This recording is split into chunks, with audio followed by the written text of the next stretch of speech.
All right, let's just dive right into this explainer. Today, we're putting on our engineering hats to really understand the foundational theories and the actual real world applications of wireless networks. So, whether you're gearing up for a major telecommunications exam or you're just genuinely fascinated by the invisible infrastructure that powers literally everything we do today, we are going to break down exactly how these technologies actually work under the hood. Here's our roadmap for today. We'll be looking at the foundations of wireless communication, signal efficiency, and privacy, how networks evolved from 2G all the way to 5G, the Internet of Things and smart cities, and finally, some incredible real-world applications of edge computing. Section 1. Foundations of wireless communication. Let's start with the absolute basics, where the core purpose of any communication system is simply getting information from a sender to a receiver. But as an engineer, you immediately run into a major puzzle. When everyone is trying to talk on the network at the exact same time, how do we transmit multiple signals over the exact same channel without mixing them up, dropping data, or totally compromising user privacy? Basically, how do we keep the lines clear? Well, the answer is multiplexing. You can kind of think of it like taking a bunch of single-lane roads and merging them into one massive high-speed highway. It's this super foundational technique that takes multiple separate signals and converts them into one combined signal so they can travel over a shared medium. And it perfectly solves our efficiency and privacy issues, mostly because the transport layer handles the multiplexing through very specific interfaces, making sure every data packet stays totally distinct and secure. Now, this is where it gets really interesting. And honestly, this is a great concept to keep in mind for exams. There is a fascinating contrast in how we actually pull this off. We use TDM, or time division multiplexing, to share distinct time slots, and that is used exclusively for digital signals. But FDM, frequency division multiplexing, is a completely different beast. It assigns different frequency bands, kind of like tuning your car radio to a specific station, and it is strictly used for analog signals. Moving on to Section 2, Signal Efficiency and Privacy. Let's see how we actually maintain high-quality signals when we inevitably run into real-world physical interference.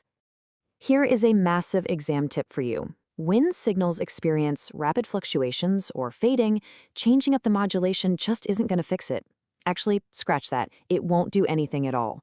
Instead, we use something called space diversity, sometimes called antenna diversity. By physically separating the antennas, we're giving the receiver multiple spatial perspectives of the exact same signal, so we're combating those drops purely through clever hardware design.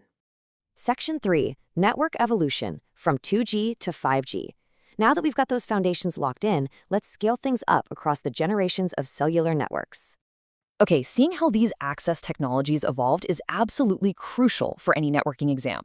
Notice how back in the 2G days, we relied heavily on TDMA. But as we take the leap to 4G LTE, we start utilizing OFDMA, which massively maximizes our spectral efficiency. And of course, today, 5G introduces ultra-fast, high-frequency millimeter wave technology. But no matter which of these digital networks we're talking about, there is one magic number you absolutely must remember: 2. That's for the Nyquist rate. In order to properly convert analog signals into digital bits, you have to sample at exactly 2 times the maximum frequency. If you miss that multiplier of 2, you're going to get this severe distortion called aliasing, where high frequencies basically bleed into the low ones and completely ruin your signal.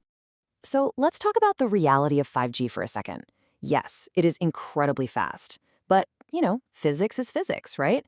Higher frequencies suffer from severe path loss. It's kind of like owning a high-end sports car that can't drive off-road.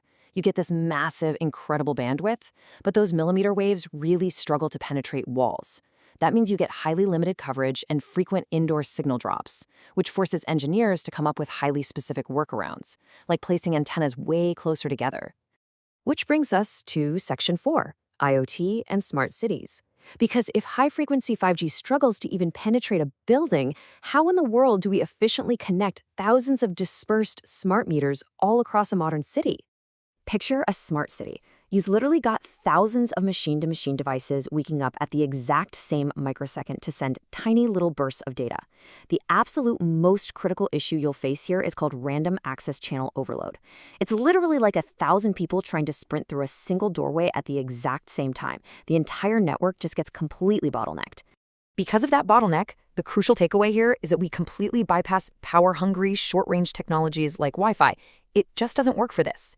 Instead, for smart cities, we deploy LPWN, low-power, wide-area networks. This guarantees ultra-low power consumption, so those remote sensors can run on the same battery for years while effortlessly supporting massive numbers of devices over an absolutely staggering 10 to 15-kilometer radius. Getting that kind of range on such low power is just a phenomenal feat of engineering. And finally, Section 5, Edge Computing Real-World Applications. Let's step completely out of the smart city and right into an operating room to look at arguably the most demanding network application out there. Imagine a surgeon operating a robotic scalpel from literally hundreds of miles away. In that scenario, the network absolutely cannot lag, not even a little bit.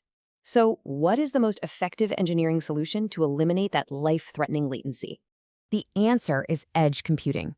Instead of sending that supercritical surgical data all the way to some distant centralized cloud server, which, let's face it, takes precious milliseconds round trip, we make sure that data is processed right at the network's edge, physically as close to the data source as possible. So, what does this look like in the real world? Well, the surgical robot generates real-time data, but rather than traveling across the entire country, the edge network processes it instantly, often in the very same room or building. And as a result, the physical action is executed with absolute zero lag. It's this perfect, flawless synergy of advanced networking and real-time processing. Whether we're figuring out multiplexing theories, fighting signal fade with extra antennas, or literally saving lives with edge computing, I want you to remember this core takeaway. Connectivity empowers the Internet of Things by bringing together everyday objects. Robust, highly engineered connectivity is for sure the ultimate foundation of our future. Before we wrap up this explainer, I'm going to leave you with a bit of a provocative question to really test that engineering mindset of yours. As 5G and edge computing continue to merge to support millions of simultaneous devices, which of our legacy multiplexing techniques is going to be the most vital for preventing channel overload tomorrow? Think on that. Keep exploring, keep engineering, and thanks so much for joining me today.